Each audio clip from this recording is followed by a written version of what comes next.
우리 사회는 지금 굉장히 풍요로운 그런 세상입니다.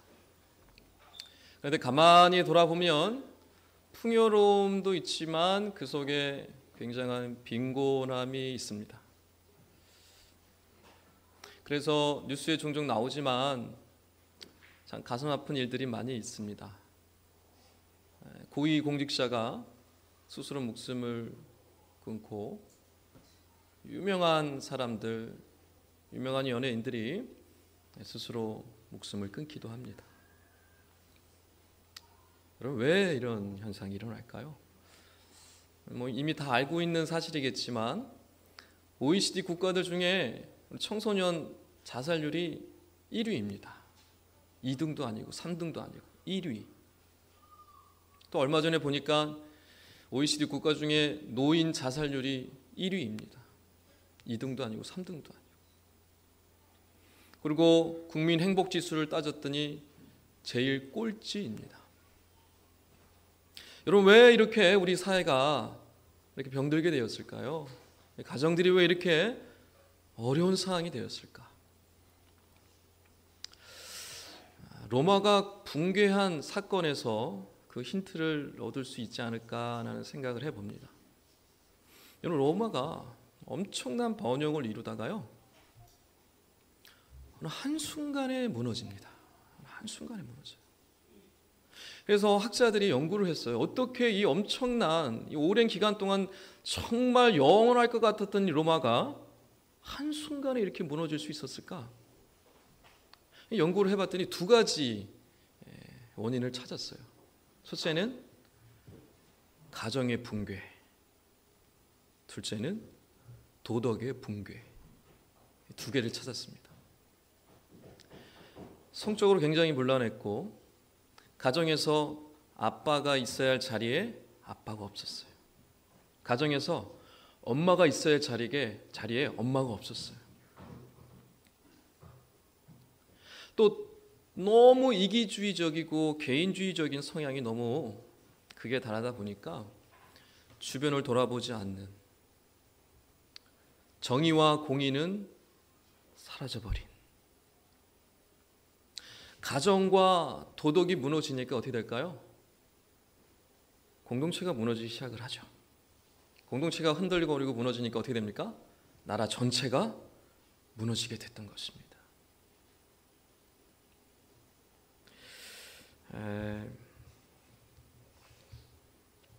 우리 교회가 지난해에 4개의 비전을 세웠습니다.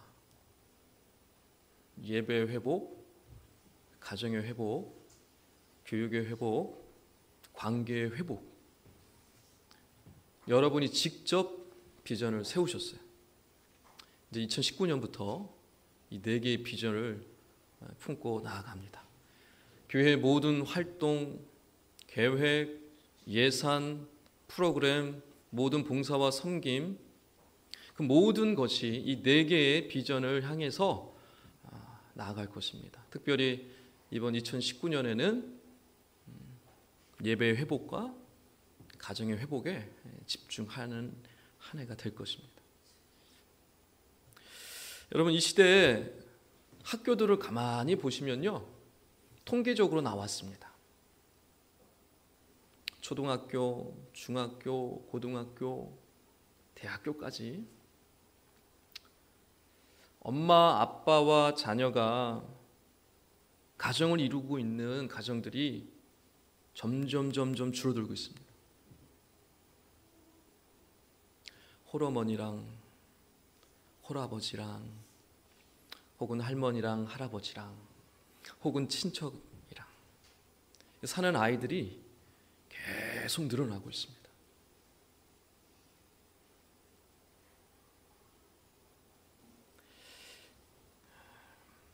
저희 교회가 아직 주변에 이런 어려운 가정들을 구체적으로 어떻게 도울지, 어떻게 제도적으로 어떻게 도와줄지, 이런 것들이 아직 마련되어 있지 않지만 앞으로 좀 관심을 가지고 좀 협력하기 위하여, 돕기 위하여 제도적으로 이런 실질적인 도움들을 줄 수 있도록 준비하시면 좋을 것 같습니다. 여러분, 교회가 할 일이 무엇입니까?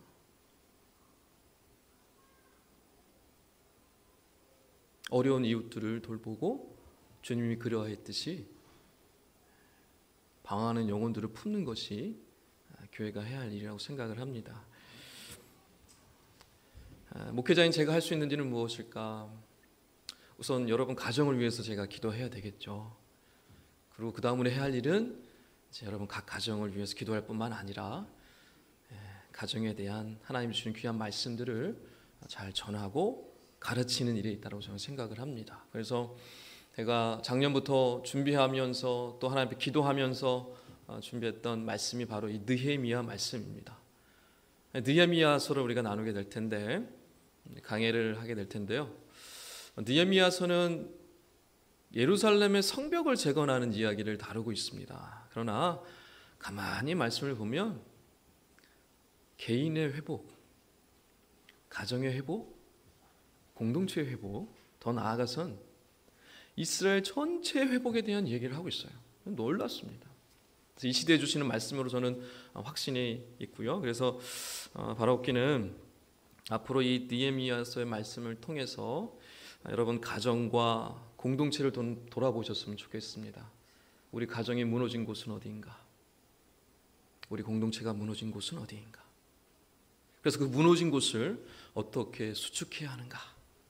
어떻게 다시 세워가야 하는가? 그래서 여러분 이 말씀을 통해서요 정말 그런 어려움들을 발견하시고 뿐만 아니라 여러분 각자 속한 가정들 또 우리 공동체를 여러분 정말 견고하게 아름답게 세워가시는 저와 여러분 다 되시기를 주님으로 축원합니다. 이스라엘 백성이요 포로에서 귀환합니다. 여러분 아시겠지만 이제 지난달에 우리 예레미야서 새벽에 다 마쳤지만 이스라엘 백성들이 망하지 않아요? 그리고 어디로 갑니까? 바벨론의 포로로 잡혀갑니다. 나라를 잃어버렸어요.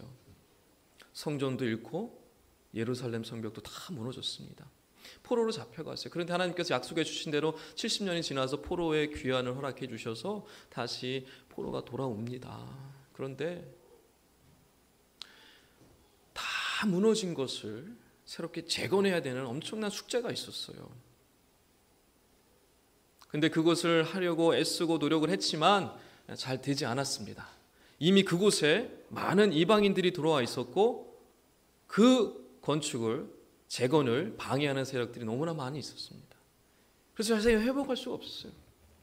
거의 100년이 지나가도록 방치된 상태가 되었습니다. 그래서 예루살렘 성벽이 세워지지 않으니까 어떻게 될까요? 그 당시에는 성벽이 없다는 것은 나 잡아가 슈 하는 거하고 똑같은 거예요. 농사를 지어서 곡식을 쌓아놓으면 어떻게 돼요? 도둑들, 이방 민족들이 와서 다 훔쳐가는 거예요.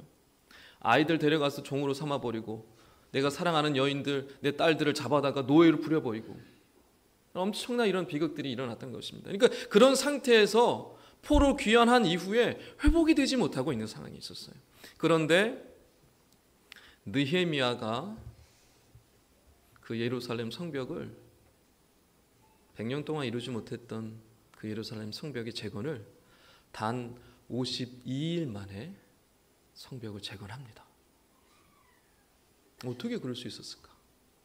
아니 그동안 여러 사람들이 노력을 했어요. 성벽 재건을 하려고 여러 사람들이 노력을 했어요. 그런데 수없이 많은 방해와 역경들이 있었단 말이에요. 그거 할 수가 없었어요. 그런데 느헤미야는 그런 환난과 어려움과 방해들이 똑같이 있었음에도 불구하고 그 모든 것들을 극복해서 52일 만에 성벽을 재건합니다. 엄청난 역사를 이루죠. 어떻게 그렇게 할 수 있었을까요? 어떻게? 느헤미야가 지도력이 굉장히 탁월한 부분도 있습니다. 그러나 느헤미야는 다르게 얘기합니다. 느헤미야는요 기도의 사람이었습니다. 그의 지도력이 뭐 뛰어나다 저렇다 이렇다 막 이렇게 분석해 놓고 막 이렇게 이런 지도력이 하나하나 우리가 다 얘기하지만 사실은 그 이전에 느헤미야는요 기도의 사람이었어요. 여러분 이 느헤미야는 총 13장으로 이루어져 있거든요. 근데 12번의 기도가 나옵니다. 거의 매 장마다 기도가 나와요. 그리고 1장에 기도로 시작해서 오늘 여러분 읽었지만 기도로 시작해서요 마지막 13장 기도로 마칩니다. 기도의 책이에요. 제가 또 한 가지 놀랐던 것은 뭐냐면 이 성경 13장 전체를 다 뒤져봐도 어떤 초월적인 현상이나 기적이 단 한 번도 나오지 않습니다. 어떤 기적도 나오지 않아요. 어떤 초월적인 역사도 나타나지 않습니다. 그런데 52일 만에 성벽이 재건되어져요.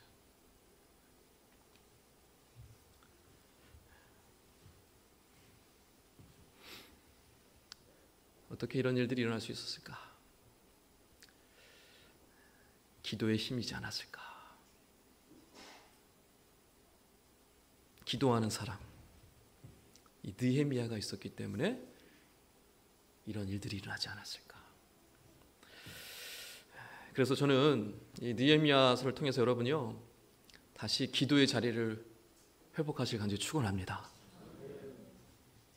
기도하는 사람의 그 역사하심에 하나님의 부어주시는 은혜를 여러분들이 좀 맛보셨으면 좋겠어요. 그래서 여러분의 가정이 회복되어지고 무너진 곳이 수축되어지고 다시 살아나는, 정말 52일 만에 성벽 건축, 상상할 수 없는 일이 일어나는 것처럼 여러분 삶 가운데, 여러분 자녀들 가운데, 여러분 가정 가운데, 여러분 사업장 가운데 이러한 놀라운 역사가 있게 되시기를 주님을 간절히 축원합니다.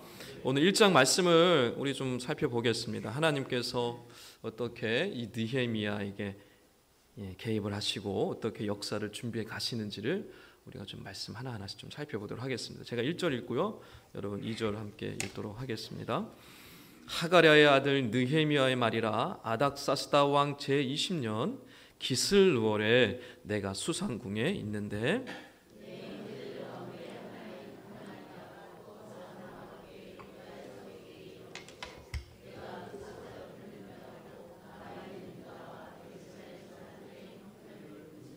아멘. 느헤미야는 수상궁에 있었어요. 그 당시 수상궁이라는 것은 뭐냐면 이 바사 왕의 겨울 궁전이었어요. 여름 궁전 따로 있고 겨울 궁전 따로 있죠. 땅덩이가 워낙 높다 보니까. 그 당시에 바사라는 것은 페르시아죠. 페르시아가 전 세계를 통치했던 시절이에요. 그것의 수상궁에 이 느헤미야가 있었는데, 느헤미야의 직업은 무엇이냐면 11절에 말씀하고 있듯이요, 술관원이었어요. 그 당시 술관원이라는 것은 이 왕의 이 모든 것을 관리하는 총책임자였어요. 말이 술관원이지 사실은 서열 3위 안에 드는 고위 공직자입니다. 그러니까 느헤미야는 왕하고 같이 겸상하는 사람이었어요. 나라를 다스리는데 엄청난 역할을 감당했던 사람이 바로 느헤미야입니다. 그러니까 우리가 생각하는 이런저런 그런 공직자가 아니라 정말 최고의 최고 중에 최고의 공직자였던 사람이에요. 이렇게 될 수밖에 없었던 근거에 대한 것은 이제 다음부터 이제 종종 계속 제가 말씀을 드리겠지만 하나님의 역사하심이 있었습니다. 그래서 이 느헤미야가 이런 고위 공직 가운데 있는데 어느 날 하나님 동생이 찾아옵니다. 찾아와서 느헤미야가 그들에게 묻습니다. 뭘 묻냐? 지금 유다의 형편이 어떠한지, 예루살렘이 어떠한지를 묻습니다. 그러면서 이제 이야기가 시작되어지는데요. 여러분, 사실 이 느헤미야의 위치 정도면, 여러분 그 당시에 바사가 전 세계를 다스렸던 시절이었기 때문에 유다는 정말 아주 작은 보잘것없는, 그리고 이미 나라를 잃은 상황이었기 때문에 전혀 신경 쓸 필요도 없는, 사실 관심 갖지도 않아도 될 그런 상황이었어요. 근데 지금 느헤미야가 그 하나니야가 돌아온 것을 맞이해서 질문을 하는데 예루살렘이 어떠냐, 유대 형편이 어떠냐라고 묻습니다. 그런데요, 이 질문이, 이 느헤미야의 이 물음이 느헤미야의 인생을 바꿔버립니다. 앞으로 있어질 놀라운 일들을 이뤄가는 출발점이 바로 이 느헤미야의 물음입니다. 질문입니다. 그래서 이 질문이 결국에 무슨 역사를 일으키냐면 예루살렘 성벽을 52일 만에 건축하는 정말 놀라운 역사가 일어납니다. 이 질문 하나로 완전히 바뀌게 됩니다. 여러분, 우리는요, 하나님께서 우리의 삶에 어떻게 개입하시고 어떻게 역사하시는지 너무 잘 몰라요. 하나님의 섭리가 우리 안에 어떻게 역사되는지, 하나님의 나와 내 인생을 어떻게 인도해 가시는지요, 잘 분별하지 못해요. 그만큼 우리는 너무 영적으로요, 너무 둔감하고 너무 연약합니다. 잘 몰라요. 그렇기 때문에 우리가 이 하나님의 섭리와 인도하심을 경험하기 위해서는요, 매 순간 하나님을 신뢰하고 마음을 활짝 열고 귀를 쫑긋하고 하나님의 음성에 귀 기울여야 합니다. 그러지 않으면요, 하나님이 도대체 내 인생에 어떻게 들어오시는지, 내 인생을 어떻게 인도하시는지, 뭐라고 말씀하시는지 전혀 감을 잡지 못해요.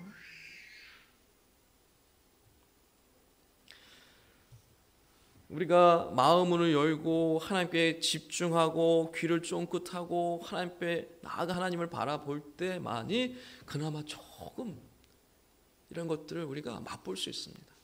그래서 여러분, 때로는 아침 기도 시간에 하나님께서 마음에 사인을 주시기도 하고, 말씀 묵상을 할 때 하나님께서 또 말씀해 주시기도 하고, 때로는 어떤 사건이나 문제를 통해서 나에게 말씀을 해주시기도 하고, 그리고 때로는 오늘 느헤미야가 그랬던 것처럼 나를 찾아오는 사람들, 내 주변에 있는 사람들을 만나게 하심을 통하여서 들려주시고 깨닫기도 해주시죠.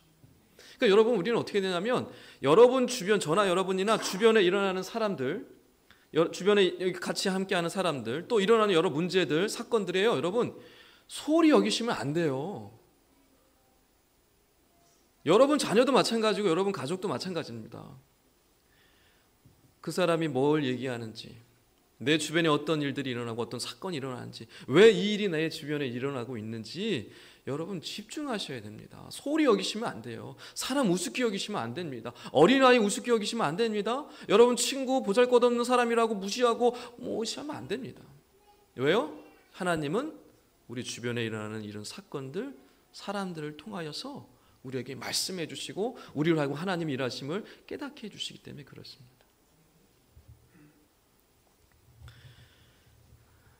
아브라함은요, 지나가는 나그네를 그냥 영접해서 극진히 섬겼어요. 근데 알고 봤더니 누구였어요? 천사였어요. 어떤 천사요? 아브라함에게 축복하기 위한 천사였어요. 우리 주변에 일어나는 모든 일들, 또 어떤 사람들, 여러분 소중히 여기셔야 합니다. 그 사람들은요, 어쩌면 하나님께서 보내주신 천사일 수도 있는 것이고 하나님의 사자일 수도 있는 것이에요. 여러분, 절대로 여러분 주변에 있는 사람들 무시하시면 안 됩니다. 소홀히 여기시면 안 돼요. 자, 옆에 계신 분이 여러분의 천사일 수도 있어요. 자, 옆에 보시면서 마치 천사를 바라보듯이 뭐 필요하세요? 옆에 보시면서 빨리 뭐 필요하세요? 제가 도와드릴게요. 빨리 말씀하셔요. 아니, 여러분 천사를 놓치시면 어떡해요? 하나님의 사자를 여러분 놓치시면 어떻게 할 거예요?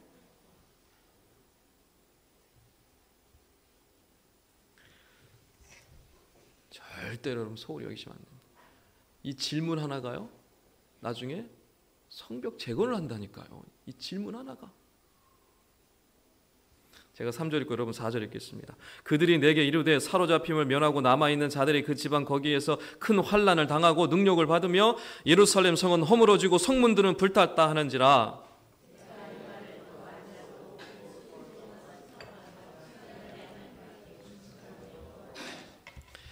아멘. 여러분, 느헤미야는요, 소식을 들었는데요, 예루살렘이 잘 먹고 잘 살고 있고 번영하고 있고 걱정 없이 잘 살고 있습니다. 이런 소식을 좀 듣기를 원했어요.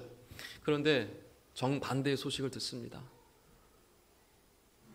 예루살렘 다 무너졌고요, 불 다 타버렸고요, 사람들에게 능력받고 이방족 성에게 무시당하고 있습니다. 그 절망스러운 소식을 듣고 느헤미야가 너무너무 가슴이 미어져서 울기 시작해요. 너무 기가 막힌 거예요. 너무 기가 막힌 거예요. 그 옛날에 찬란했던 그 아름다운 그 예루살렘이 완전히 무너져 내린. 너무너무 마음이 아팠어요. 그래서 울기 시작했어요. 며칠을 울었는지 몰라요. 수없이 아파하며 눈물을 흘렸습니다. 여러분 왜 울었을까요? 민족을 사랑하니까. 예루살렘을 너무너무 사랑하는 사람이기 때문에, 관심이 있으니까 울고 있는 거죠. 근데 이 눈물은 어떤 눈물이었을까요? 어떤 나약함의 눈물이 아니죠. 그 반대죠. 그 반대. 막 울분이 막 일어나는 것이죠. 너무너무 막 기가 막힌 것이죠. 여러분, 예루살렘을 향해서 울었던 사람이 또 있었어요. 누구예요? 할렐루야. 어디 가셨어요? 예루살렘을 위해서 우셨던 분이 또 누가 있어요? 예수님이 우셨죠. 여러분, 예루살렘을 위해서 우는 사람들이 별로 없어요. 근데 누가 울었어요 지금요? 느헤미야가 울고 있어요. 예루살렘을 위해서. 여러분 언제 우세요? 하품할 때? 언제 우세요? 어떤 분은 드라마 볼 때 운다고. 그것도 남자 집사님이. 누구라고 말은 하지 못하겠어요 지금. 개인 프라이버시가 있으니까. 우리 또 이혜근 집사님을 타겟으로 제가 말씀을 드린 건 아닌데, 스스로 이실직고를 하셨기 때문에 뭐 이미 다 공개가 됐는데, 이혜근 집사님이 눈물이 많으세요. 이건 뭐 다 아시는 사실이고. 근데 또 있어요. 또 드라마 보면 우는 남자가 또 있어요. 여러분, 하나님께서 역사를 시작하실 때 눈물을 통해서 일하십니다. 굉장히 신비예요, 신비. 하나님께서 그의 섭리를 이뤄 가실 때요, 눈물을 사용하십니다. 왜냐하면 여러분, 씨앗이 심겨지면 뭐가 투입이 돼야 돼요? 물이 들어가요. 물. 씨앗이 심겨지면 물이 들어가야지 씨가 어떻게 돼요? 팍 하고 터지면서 새싹이 나와서 줄기가 생기고 열매를 맺죠. 하나님의 섭리도 똑같습니다, 여러분. 하나님의 섭리의 씨앗이 심겨지면 그게 어떻게 자라고 열매 맺게 될까요? 하나님은요, 눈물을 사용하십니다. 하나님의 섭리의 씨앗에 눈물을 딱 떨어뜨리면 하나님의 섭리가 그때부터 시작되어져요. 할렐루야. 눈물이 이런 역할을 합니다. 그러니까 눈물을 통하여서 하나님의 섭리가 이루어지게 되는 것이죠. 할렐루야. 네. 여러분 신앙생활 하실 때 눈물이 나올 때가 있으시죠? 네. 눈물이 안 나면 좀 문제가 있는 거예요. 드라마 볼 때 눈물 나는데 기도할 때는 눈물이 안 나고 찬양할 때 눈물이 안 나면 약간 조금 문제가 있는 거죠. 상담을 좀 받으셔야 돼요. 여러분 아시잖아요. 신앙생활 할 때 눈물 날 때가 있어요. 왜 날까요? 기도하는데, 새벽에 기도하는데 막 눈물이 펑펑 나올 때가 있어요. 왜 그래요? 말씀을 보다가 어느 순간 내 뒷골이 팍 땡기면서 눈물이 펑 터질 때가 있어요. 여러분 왜 그래요? 왜 눈물이 나요? 쓸데없는 감정의 표현이에요? 여러분 그렇지 않습니다. 하나님이 눈물을 흘리게 하시는 이유와 목적이 있는 거예요. 하나님의 섭리를, 하나님의 역사를 이루기 위하여서 여러분 눈물을 터뜨려 주시는 거예요. 왜요? 하나님의 섭리는 눈물 없이 이루어질 수가 없기 때문에, 하나님의 역사는요 눈물이 없이 절대로 이루어질 수가 없습니다. 그렇기 때문에 하나님께서요 눈물을 터뜨려 주세요. 우리 아이들을 볼 때 눈물을 주세요. 그럼 아이들 향한 하나님의 섭리를 이루어 가시는 거예요. 어느 영혼을 바라볼 때 눈물이 나요. 그럼 그 영혼을 위한 하나님의 섭리가 시작된 것을 우리가 알 수 있는 거예요. 여러분 새벽 기도할 때 왜 눈물이 나요? 하나님을 위해서 기도하고 가족을 위해서 기도하고 교회를 위해서 기도할 때 왜 눈물이 납니까? 하나님께서 그 일을 시작하셨다는 증거가 바로 눈물인 거예요. 눈물이 없으면 이상한 거고 이거는 좀 비정상적인 겁니다, 여러분. 여러분 눈물은 이상한 게 아닙니다. 하나님께는 하나님의 섭리를 이뤄가는 그 눈물이 여러분 삶 가운데 가득 넘치게 되시기를 주의 이름으로 축원합니다. 느헤미야가 그랬어요. 느헤미야.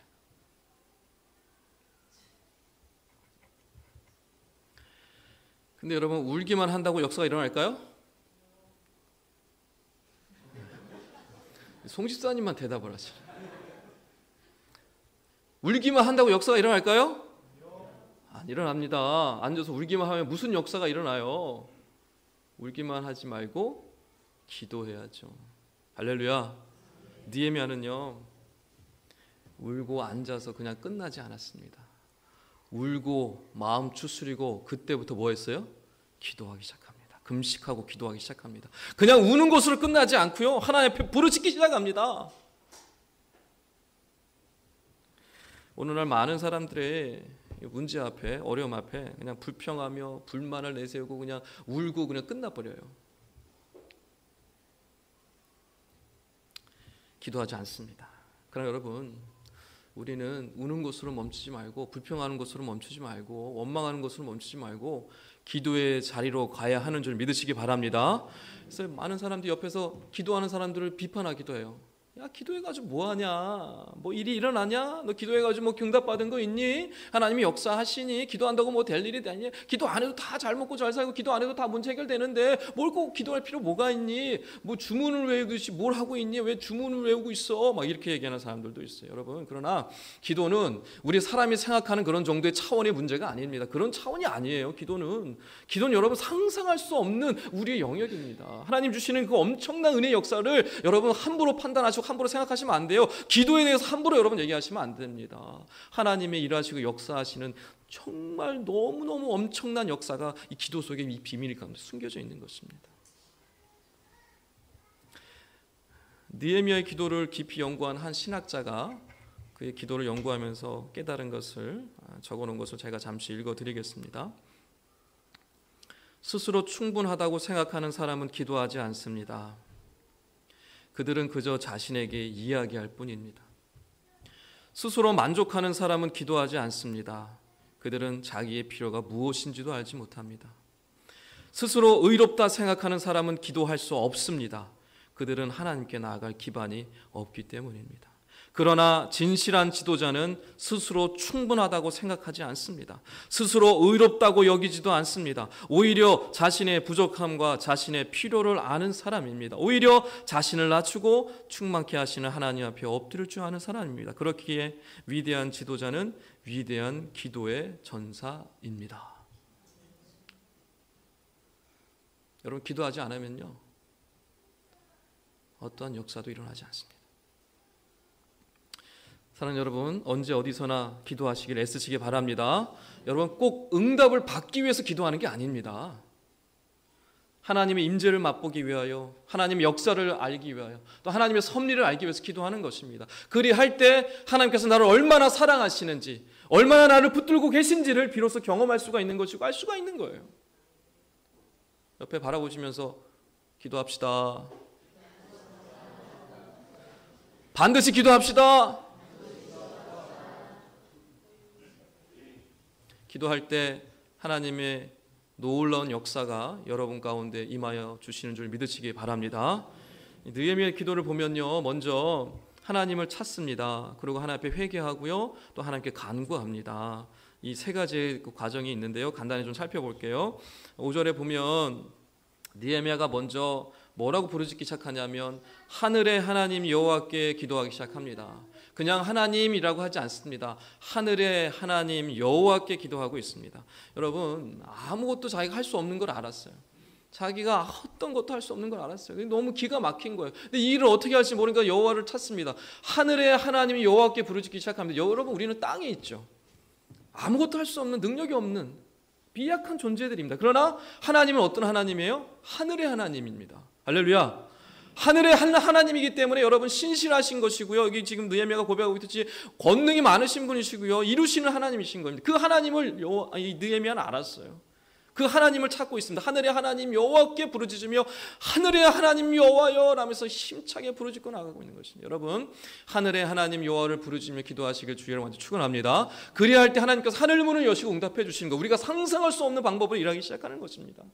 여러분 우리의 생각으로 제한하지 마십시오. 땅의 생각으로 여러분 하늘의 하나님의 생각을 이루려 하지 마십시오. 여러분 스스로 만든 그런 가치관으로 세계관으로 여러분 하나님의 능력을 제한하시면 안 됩니다. 하늘의 하나님 여호와께 모든 걸 맡기고 불을 지질 때 하나님께서 놀라운 역사로 저와 여러분 가운데 함께 하신 줄 믿으시기 바랍니다. 두 번째로 느헤미야는요, 죄를 자복하는 기도를 합니다. 제가 6절 읽고 여러분 7절 읽겠습니다. 이제 종이 주의 종들인 이스라엘 자손을 위하여 주야로 기도하오며 우리 이스라엘 자손이 주께 범죄한 죄들을 자복하오니 주는 귀를 기울이시며 눈을 여시사 종의 기도를 들으시옵소서. 나와 내 아버지의 집이 범죄하여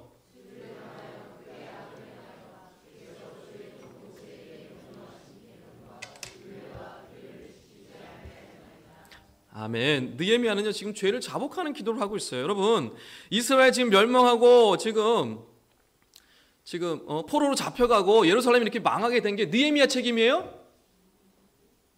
느헤미야가 뭘 잘못했어요? 이미 100년 전 일이야. 이 일은 지금 예루살렘 망하게 된 게 100년 전 일이에요. 느헤미야가 거기 뭐 잘못한 거 있어요? 없어요. 오히려 느헤미야는 피해자죠. 왜요? 조상들의 죄 때문에 민족 조상들이 그렇게 하나님 앞에 명령이 불복종하고 우상 섬기고 그래가지고 나라가 망한 거잖아요. 느헤미야는 지금요 예루살렘 태어난 사람이 아니에요. 죄송하지만 포로로 잡혀간 사람들 중에 2대 3대 후에 태어난 사람인 거예요. 그 할아버지가 잘못한 거죠. 사실은 느헤미야 잘못한 게 뭐가 있어요 지금? 그 먼 페르시아 알지 못하는 그곳에서 태어난 거예요. 그런데요 지금 느헤미야가 뭐라고 고백하고 있어요? 나와 내 아버지 집이 뭐하였나이다? 범죄하였다 그러고 있어요 지금. 여러분 느헤미야가 지금 뭐라고 고백한다고요? 내 아버지 나와 내 아버지 집이 여호와께 범죄하였습니다. 그러니까 지금 뭐 하는 거예요? 느헤미야는 조상들의 죄, 민족의 죄, 그 모든 죄가 지금 그 사람들의 죄가 아니라 지금 뭐라는 거예요? 나와 내 아버지의 죄 때문이라고 지금 고백하고 있는 거예요. 뭐예요? 자기 죄. 자기와 그 이스라엘 민족, 그 조상의 죄를요 연결시키고 있어요. 관계를. 자신이 그래서 어떻게 하는 거예요? 지금 회개하고 있는 거예요. 뭐 하고 있는 거예요? 자신이 대신 회개하고 있어요. 여러분 느헤미야의 이 고백, 죄의 고백, 이 회개의 모습을 통해서 우리가 깨달아야 할 사실은요, 이 죄는요 함께 해결해야 할 문제라는 것입니다. 여러분 이거 잘 기억하십시오. 여러분 우리는 누군가 죄를 지면 저 사람의 죄, 저 사람의 해결할 문제, 저 사람이 회개하고 회복해야 될 문제라고 우리는 너무너무 쉽게 생각합니다. 그러나 죄는 절대 개인의 문제가 아니에요. 죄는 공동체의 문제입니다.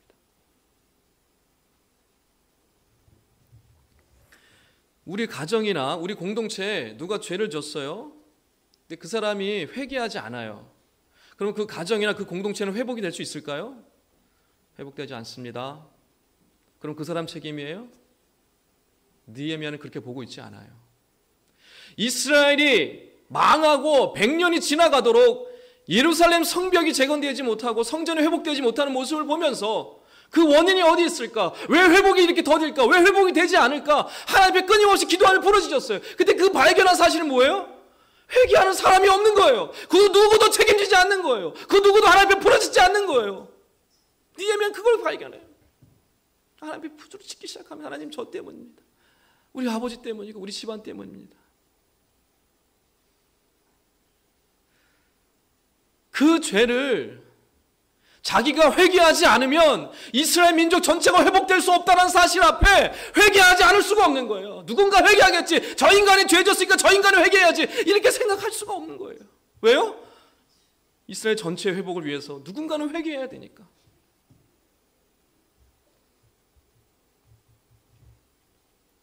여러분 바라옵기는 여러분 가정, 여러분이 속한 공동체, 이 꿈이 있는 교회, 더 나아가 이 땅과 이 나라와 이 민족, 만약에 회복이 되고 있지 않다라고 한다면 여러분 누군가 하나님 앞에 회개하는 그런 부르시즘의 자리를 찾지 못하고 있기 때문이라는 사실 여러분 기억하셔야 합니다.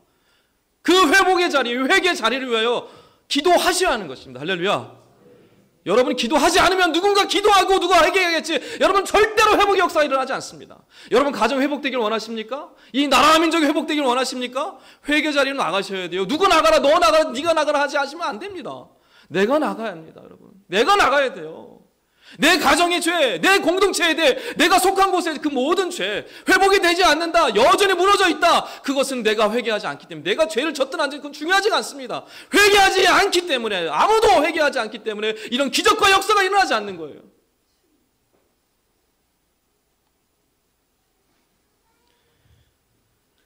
여러분의 가정의 회복을 위하여, 이 나라 민족의 회복을 위하여, 교회의 회복을 위하여 회개의 자리로 나가시는 저 여러분들의 주의를 축원합니다. 마지막으로 느헤미야는요, 기도할 때 말씀을 가지고 기도했습니다. 말씀으로. 그냥 부르짖고 그냥 자기 하소연하는 기도를 하지 않았어요.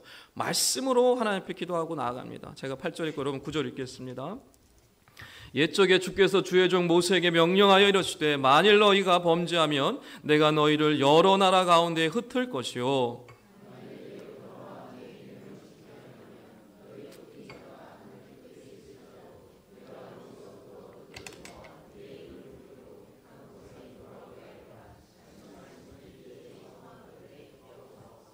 아멘. 여러분 느헤미야 기도할 때 말씀을 붙잡고 기도하는 모습을 여러분 잘 기억하셔야 합니다. 그냥 하소연하고 그냥 원만 불평하고 이렇고 저렇고 얘기하는 것이 아니라 근거를 가지고 기도합니다. 근거를 가지고. 무슨 근거요? 옛적에 하나님이 주신 말씀의 근거를 가지고 기도하기 시작합니다. 하나님, 예전에 모세에게 그러셨잖아요.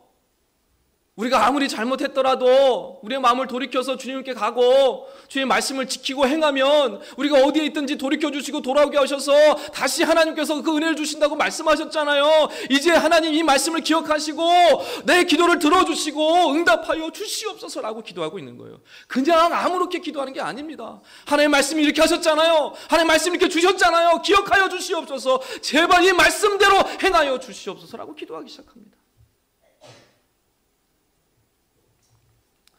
요즘 저희 큰아이가 우리 엄마에게 자주 이렇게 좀 이렇게 대들기 시작을 했어요. 여기 지민이 없죠?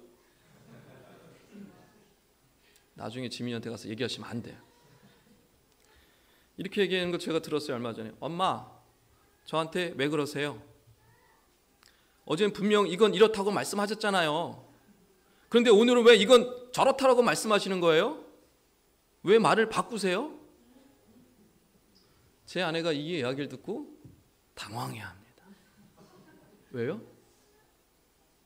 맞는 얘기니까. 이 아이가 어제는 엄마가 이렇게 얘기했는데 오늘은 이렇게 얘기했거든. 그러니까 뭘 근거로 지금 엄마한테 따지는 거예요? 엄마가 얘기한 말 가지고 따지는 거예요. 엄마는 그럼 어떻게 해? 당황하면서 해줄 수밖에 없지. 하나님 어떨까요?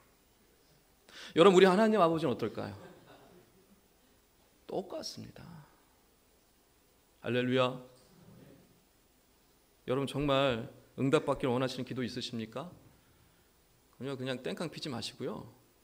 성경을 샅샅이 뒤지세요. 샅샅이 뒤져. 그래서 지금 여러분의 상황이 딱 맞는 말씀을 찾아서요. 하나님께 보십시오. 아버지, 이거 보세요. 이거. 그럼 하나님 어떻게 하실까요? 아이고. 그래 알았다. 여러분, 정말 여러분이 기도 응답 받기를 원하신다면, 여러분의 간절한 기도가 정말 이루어지길 원하신다면 하나님 말씀을 붙들고 하나님께 부르짖으시길 주의 이름으로 아주 축원합니다. 하나님은요, 기도를 들어주시기 위해서 기도하는 자를 찾으십니다. 따라해 볼까요? 하나님은 기도 들어주기 위해 기도하는 자를 찾으신다. 믿으시기 바랍니다. 여러분 말씀을 붙잡고 기도하면요, 이런 놀라운 역사가 일어나는 것입니다. 우리 11절 말씀 다 같이 한번 읽고 말씀을 정리하도록 하겠습니다. 11절입니다. 시작.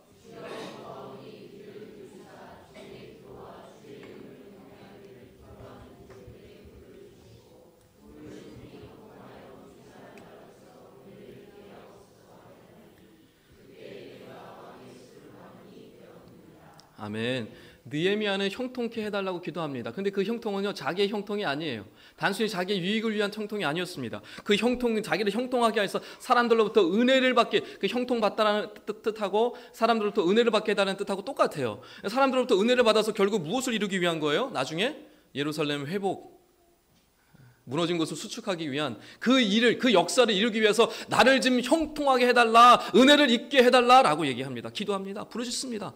여러분, 하나님께서 이 기도를 응답해 주셨을까요? 응답하지 않으셨을까요? 어떻게 이렇게 잘하세요? 제가 아까 말씀드렸죠. 성벽 재건이 며칠 만에? 52일 만에 어떻게 이루어져요? 어떻게 이 왕의 은혜를 입고 사람들의 은혜를 가는 곳마다, 지나가는 곳마다 다 도와주겠대. 뭐 나무 필요해? 돌 필요해? 뭐 필요해? 사람 필요해? 인력 필요해? 이거 필요해? 저거 필요해? 옆에 사람들이요, 요구도 하지 않는데 그냥 물어봐, 와서 물어봐. 그래서 이거 도와줄게, 저거 도와줄게. 다 채워주시는 거예요. 하나님이 기도한 대로 어떻게 하신 겁니까? 다 들어주신 거예요. 은혜를 다 주시, 형통케 하셔서 은혜 입은 사람으로 이 느헤미야가 주변 사람들에게 보여지게 된 거예요. 할렐루야.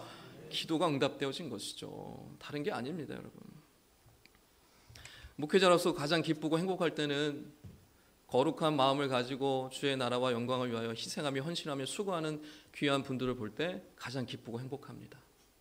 비록 여러 가지 핍박이 있고 시험이 있고 유혹이 있지만 그 속에서 자신의 안주함에 마음을 머물지 않고 정말 희생하며 또 결단하며 일어서는 그분들을 볼 때요, 너무너무 제가 마음이 뿌듯하고 너무너무 감사합니다. 그런데요, 느헤미야도 똑같습니다. 여러분, 이 11절 말씀의 중간에 숨겨져 있는 이 기도가 무슨 기도인지 좀 볼까요?